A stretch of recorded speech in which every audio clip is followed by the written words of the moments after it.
Pernahkah kamu melarutkan garam dalam air seperti ini? Jika diperhatikan, wujud dari padatan garam lama-lama akan menghilang atau larut ya.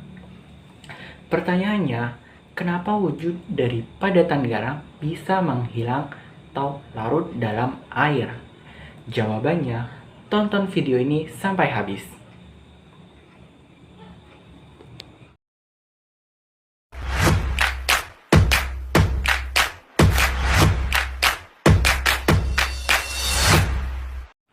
Halo teman-teman, nama saya Rizky yang akan menemani kalian dalam proses pembelajaran kali ini.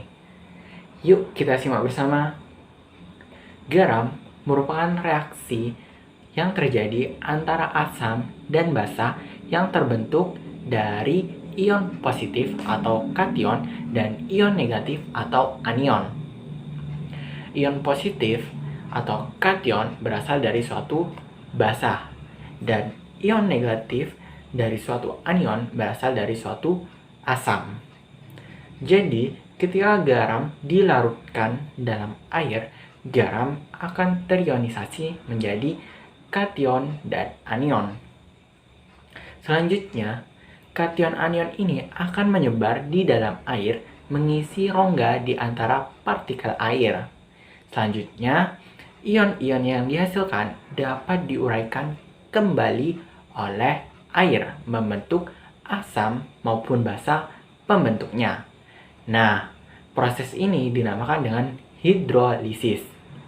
Hidrolisis berasal dari dua bahasa Latin, yaitu hidro yang berarti air dan lisis yang berarti penguraian. Maka reaksi hidrolisis adalah reaksi penguraian oleh air. Jadi, jika disimpulkan kembali, reaksi hidrolisis garam adalah reaksi kesetimbangan antara kation dan anion dari garam dengan air atau H2O. Oke, kita sudah membahas dari definisi hidrolisis garam. Selanjutnya, kita akan menentukan sifat dan jenis yang terjadi pada hidrolisis garam. Oke, kita akan menentukan jenis dan sifat dari garam. Terdapat 3 macam garam. Yang pertama, garam dari asam lemah dan basa kuat. Lalu garam yang kedua, garam dari asam kuat dan basa lemah. Yang ketiga, garam dari asam lemah dan basa lemah. Untuk menentukan jenis dari ketiga garam ini, untuk garam yang pertama dan yang kedua, karena sama-sama memiliki komponen yang lemah dan yang kuat, maka termasuk ke jenis garam yang terhidrolisis sebagian atau parsial. Lalu untuk garam yang ketiga, karena kedua-duanya lemah, tidak ada yang kuat, maka termasuk ke jenis garam yang terhidrolisis total. Oke, lalu bagaimana cara menentukan sifatnya? Untuk garam yang pertama dan yang kedua, cara menentukan sifatnya adalah tentukan komponen yang kuat adalah sifatnya. Kalau garam yang pertama, komponen yang kuat adalah basa kuatnya, maka otomatis sifatnya adalah basa. Untuk garam yang kedua, komponen yang kuat adalah asamnya, maka sifatnya adalah asam. Lalu untuk garam yang ketiga, karena tidak ada yang kuat, sama-sama lemahnya, kedua-duanya juga lemah, maka garam yang ketiga itu bergantung pada nilai Ka dan Kb-nya ya teman-teman. Selanjutnya, kita akan latihan soal menentukan jenis dan sifat dari garam. Oke, kita latihan soal terlebih dahulu ya teman-teman. Soalnya yaitu tentukan jenis dan sifat dari senyawa garam berikut. Ada 4 senyawa garam, yaitu ada NaCl, KCN, NH4Cl, dan NH4F. Kita mulai dari senyawa yang pertama, yaitu NaCl. Untuk langkah pengerjaannya yaitu kita harus mengionisasikan garamnya terlebih dahulu. NaCl kalau diionisasikan menjadi Na plus dan Cl-. Kita sudah mengionisasikan dari garamnya tersebut. Langkah yang kedua adalah tentukan senyawa asalnya. Kalau dilihat, Na plus senyawa asalnya adalah NaOH.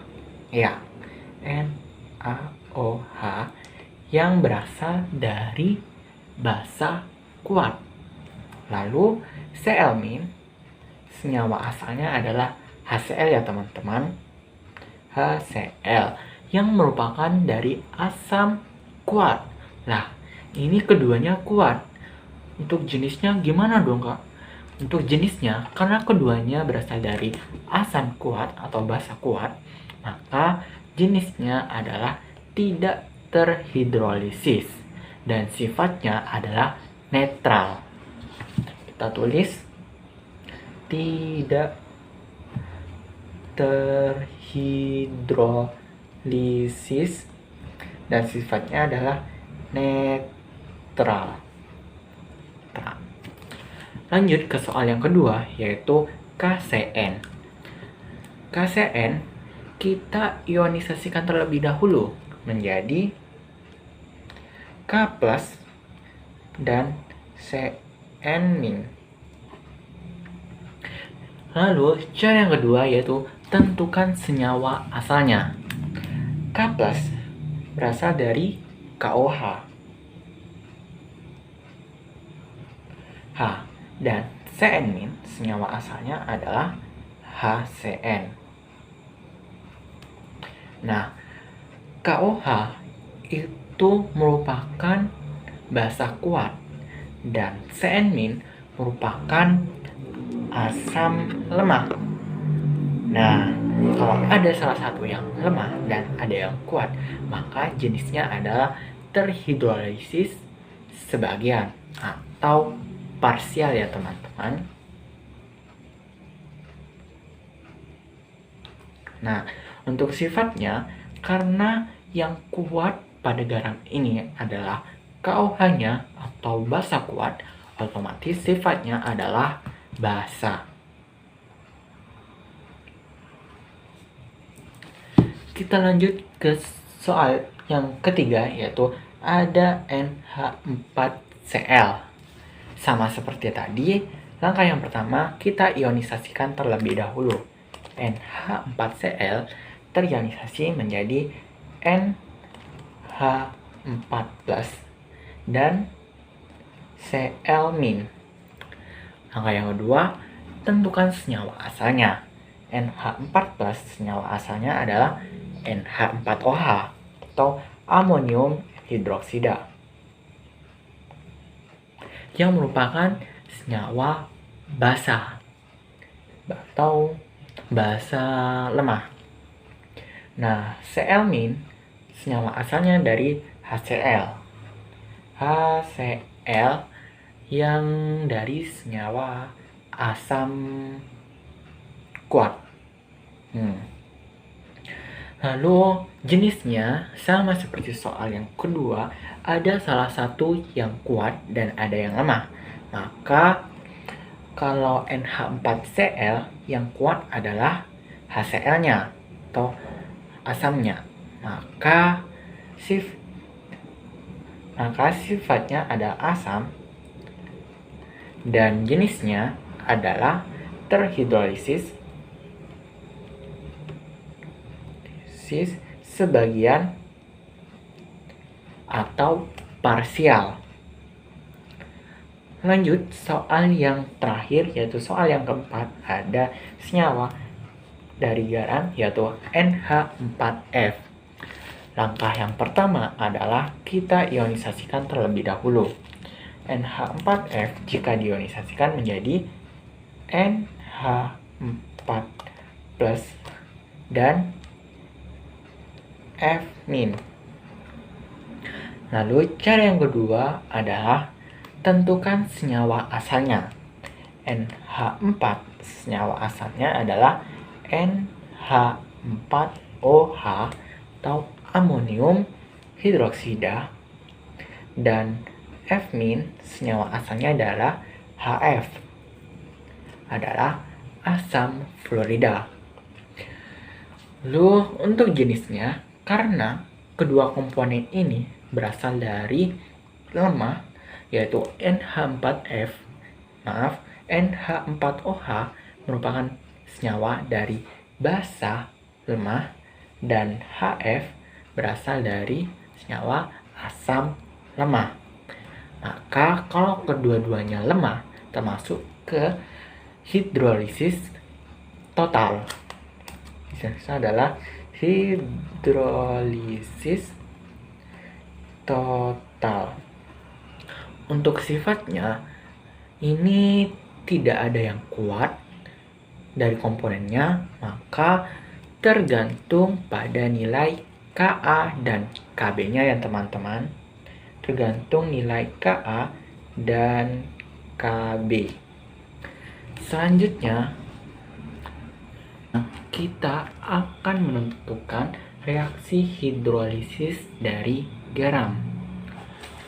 Untuk itu, reaksi hidrolisis garam adalah reaksi penguraian oleh air, yang nantinya dari komponen yang lemah dari garam akan bereaksi dengan air. Maka dari itu, kita harus tahu terlebih dahulu dari reaksi ionisasi yang terjadi pada air.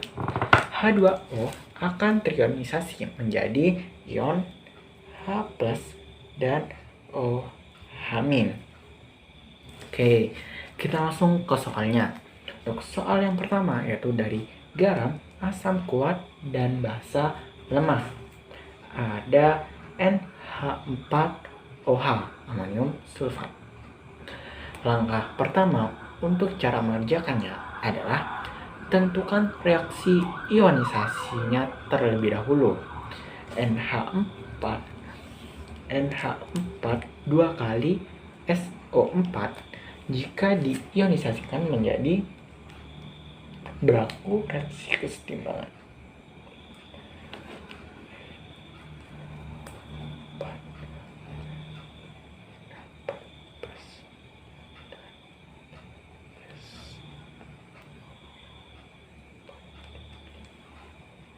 Nah, jika diionisasikan menjadi NH4+ dan SO4 2-. Apakah ini sudah setara? Belum ya teman-teman. Tambahkan 2 di depan, maka reaksinya sudah setara. Lalu, cara yang kedua yaitu tentukan komponen yang lemah yang nantinya akan bereaksi dengan air. Komponen yang lemah di sini adalah NH4-nya ya teman-teman, yang berasal dari NH4OH atau basa kuat. Maka H4 akan bereaksi dengan air H2O. Lalu karena NH4+ merupakan kation dari garam yang nantinya akan berinteraksi atau selalu berinteraksi dengan anion dari air. Anion dari air yaitu OH-. Maka hasil reaksinya menjadi berlaku reaksi kesetimbangan menjadi NH4OH. Nah, karena OH-nya sudah dipakai, maka akan menyisakan ion H+. Nah, di akhir reaksi menyisakan ion H+ yang menunjukkan bahwa sifatnya adalah asam.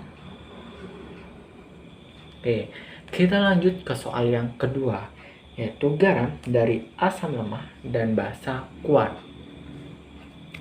Ada senyawanya yaitu KCN, kalium cyanida. Langkah yang pertama seperti tadi, kita ionisasikan terlebih dahulu menjadi K+, dan Cn-. Langkah yang kedua, tentukan senyawa yang lemah. Senyawa lemahnya adalah Cn- yang berasal dari senyawa HCN, asam cyanida yang merupakan basa kuat. Nah, kita ganti di sini. Jadi Cn- kan bereaksi dengan H2O. Nah, Cn- merupakan anion dari garam yang akan berinteraksi dengan kation dari H2O, yaitu air. Maka hasilnya akan menjadi HCN plus, dan menyisakan, karena H+ yang sudah dipakai, maka akan menyisakan yaitu OH-nya ya teman-teman. Oke, kita lanjut ke soal yang ketiga.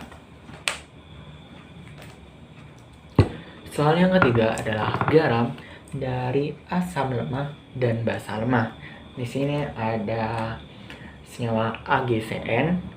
Sama seperti tadi, langkah yang pertama, kita ionisasikan garamnya terlebih dahulu. AgCN jika kita ionisasikan menjadi Ag+ dan Cn-. Nah, karena keduanya ini berasal dari komponen yang lemah, maka keduanya juga kita reaksikan dengan air. Kita mulai dari Ag+ nya terlebih dahulu.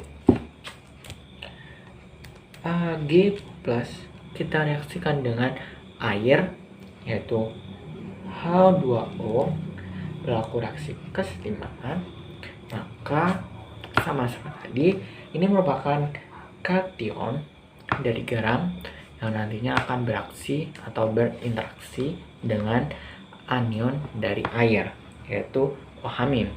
Maka hasil reaksinya menjadi AgOH dan menyisakan ion H+.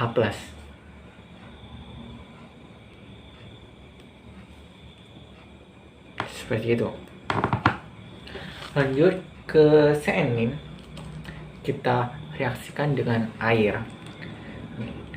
Cn- reaksi dengan H2O, maka Cn- merupakan anion dari garam, maka nanti akan berinteraksi dengan kation dari air, yaitu H+. Maka reaksinya menjadi HCN dan menyisakan ion OH-.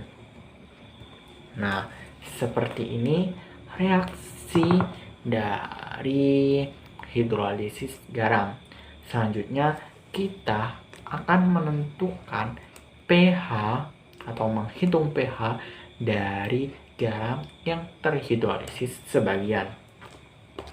Hitung pH dari garam yang bersifat asam. Saya mempunyai contoh dari garam NH4Cl jika diionisasikan menjadi NH4+ dan Cl-. Lalu kita reaksikan dengan air, yaitu dari komponen garam yang lemah, yaitu NH4+.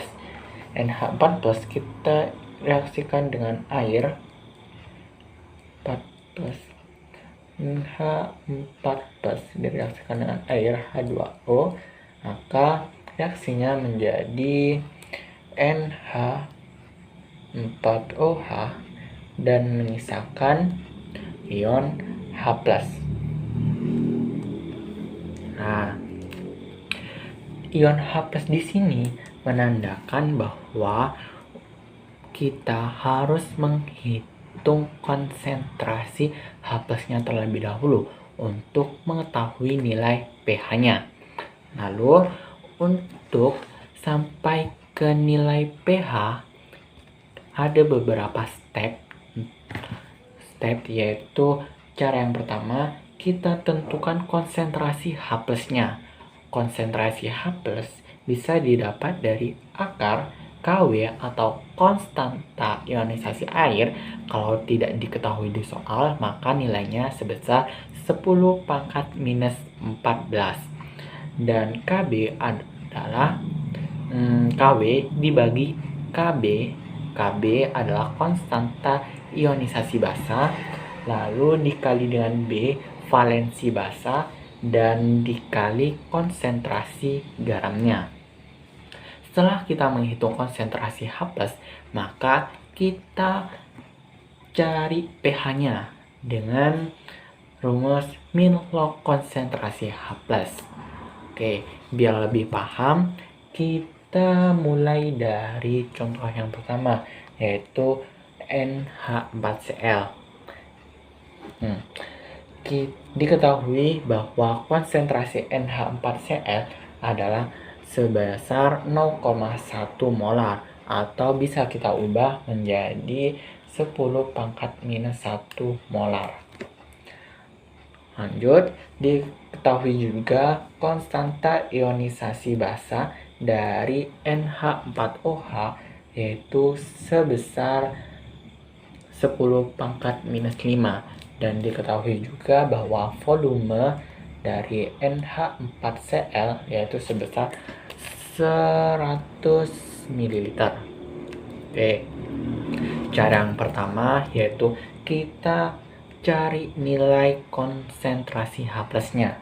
Konsentrasi H plus akar dari Kw, karena di sini tidak diketahui, maka nilainya adalah 10 pangkat minus 14. Minus 14 dibagi Kb. Kb di sini nilai Kb-nya adalah sebesar 10 pangkat minus 5. Minus 5. Dan valensi basa itu dilihat dari konstanta basanya. Nah, di sini ada NH4OH, konstantanya adalah 1. Ya, konstantanya adalah 1. Maka dikali 1 dikali dengan konsentrasi NH4Cl atau konsentrasi garamnya, itu sebesar 10 pangkat minus 1. Lalu tinggal kita operasikan menjadi konsentrasi H plus sama dengan K dari 10 pangkat minus 14 dibagi 10 pangkat minus 5. Hasilnya 10 pangkat minus 9. Ini 10 pangkat minus 9 terus dikali 10 pangkat minus 1, hasilnya adalah 10 pangkat minus 10. Nah, ketemu akar seperti ini, maka dengan konsentrasi H plus itu akarnya kita bagi 2. Pangkatnya kita bagi 2 menjadi 10 pangkat minus 5. Seperti itu. Kita udah mengetahui nilai konsentrasi H plus. Selanjutnya kita hitung nilai pH-nya. pH sama dengan min log konsentrasi dari H plus. Kita masukkan min log konsentrasi H plusnya yaitu sebesar 10 pangkat minus 5.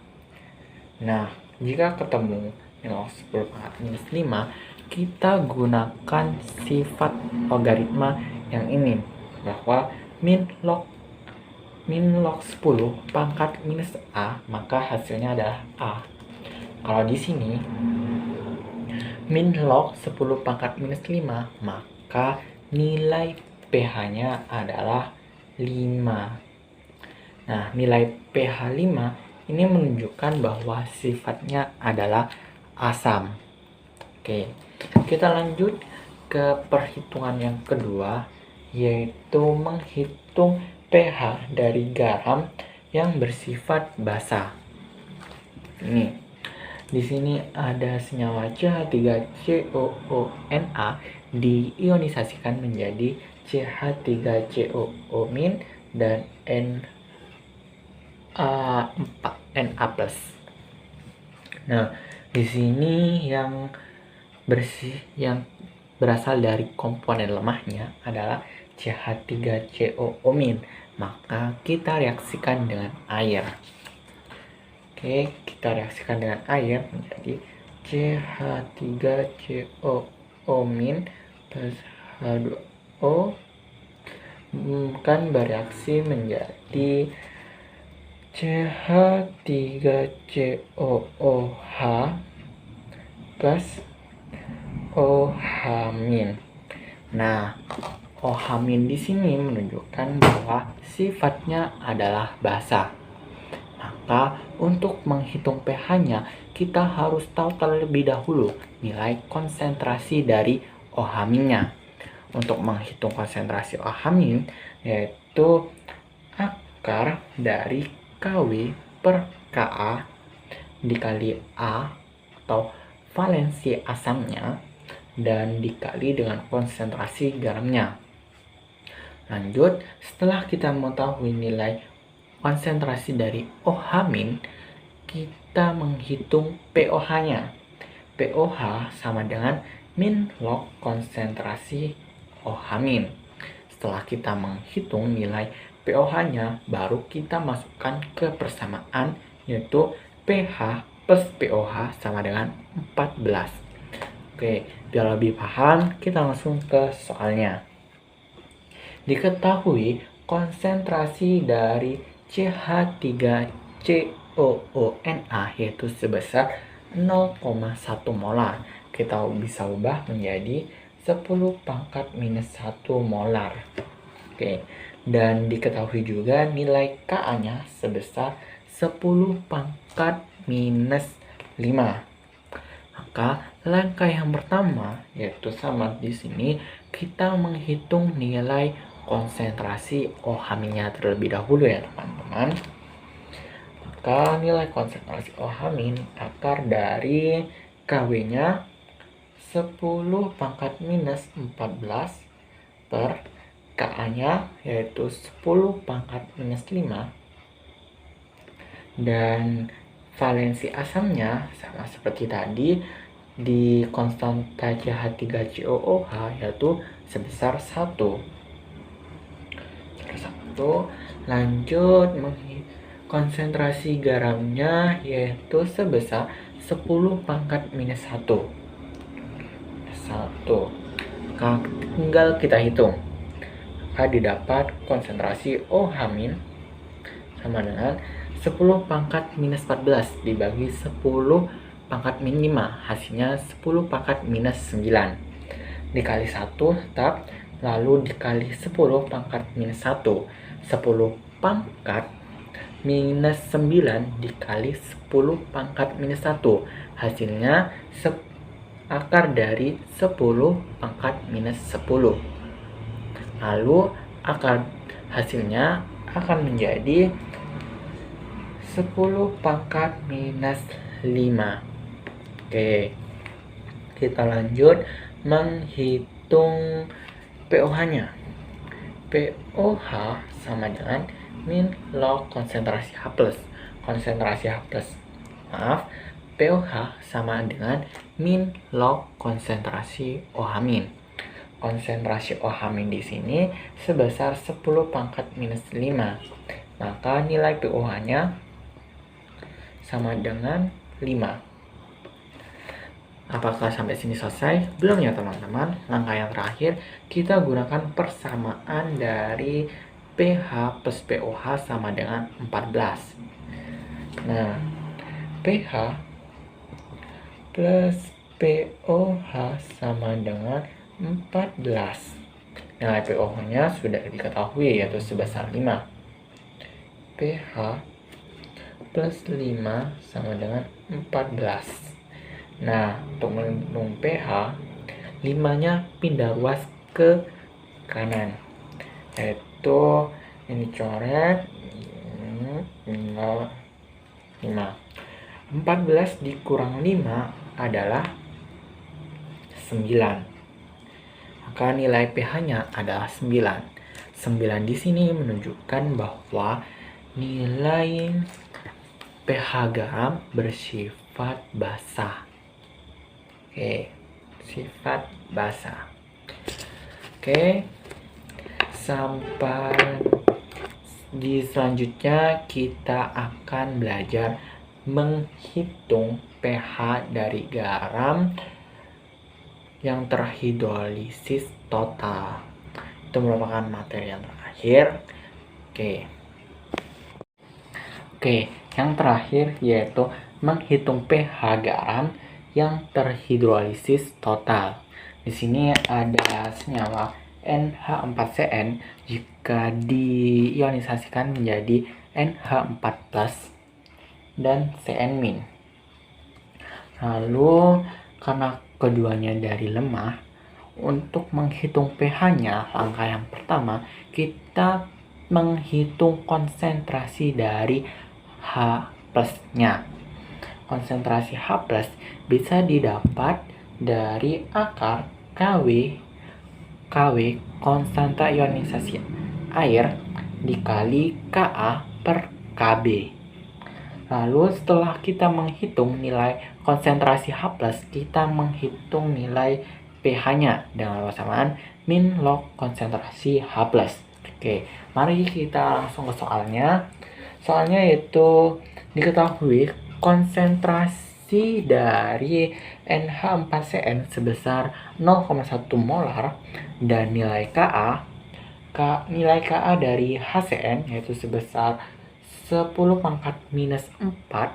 dan nilai Kb dari NH4OH yaitu sebesar 10⁻⁵. Oke, cara yang pertama kita tentukan dulu nilai konsentrasi dari H+-nya. Konsentrasi dari H+ sama dengan akar dari KW-nya tidak diketahui, maka nilainya 10⁻⁴ dikali dengan nilai Ka. Nilai Ka di sini sebesar 10⁻⁴. 4 dibagi nilai Kb. Nilai Kb di sini adalah 10⁻⁵. Oke.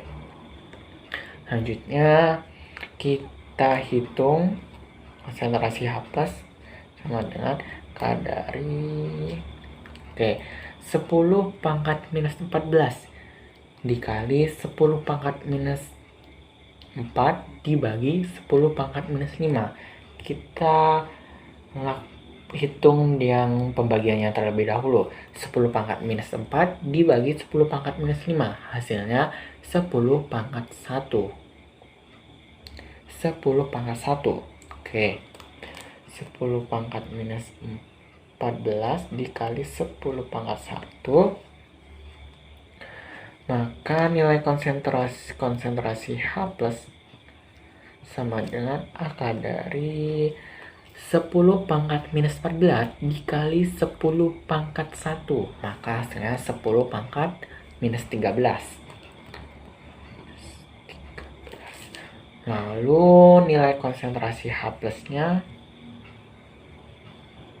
sebesar akar dari 10⁻⁻13, yaitu bisa kita peroleh menjadi 6,5.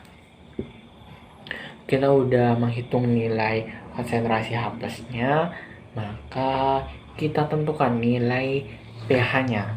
Kita masukkan ke persamaan. Kita rumus pH sama dengan min log konsentrasi dari H+. Oke. pH sama dengan min log konsentrasi H+-nya sebesar ini keliru. Nilai konsentrasi H+-nya menjadi 10⁻⁻⁵. Seperti ini. Kan kita masukkan pH sama dengan min log konsentrasi H+-nya yaitu sebesar 10⁻⁻⁵ kali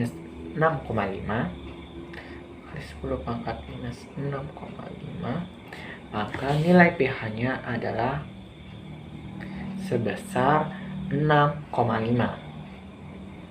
6,5 menunjukkan bahwa sifatnya adalah asam.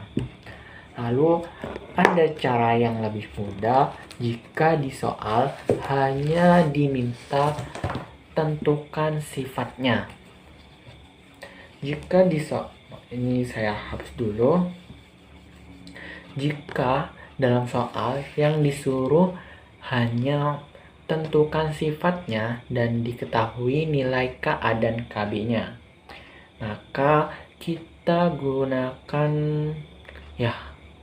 bukan rumus cepat sih, tapi intinya itu. Maka jika KA lebih besar dari KB, maka sifatnya adalah asam. Jika KB yang lebih besar dari KA, maka sifatnya adalah basa.